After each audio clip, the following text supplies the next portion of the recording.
Ayan, tinanggal ko na ha, isang leg. Sobrang nakakilig. Okay, so kabilang leg naman. Oh, hindi pala. Hindi pala leg. Tanggal ng mga shells. Ang gagawin mo na lang ay ngumuya? Yes. Oh, sweet. Sinisip-sip mo ba yung ulo nun? Ang ulo? Ulo. Sarap nun.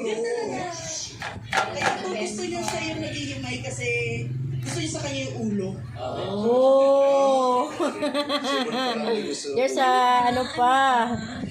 But it's okay. Ito na lang. Yung ulo ng shrimp. Andun lahat ng toxin eh. Sarap kasi ito naalala At ko. saka nandun daw yung mga toxin. Hindi yan yung healthy part. Kaya baka gusto niya healthy ka lang biya. Ano po mga ginagawa ni Juan?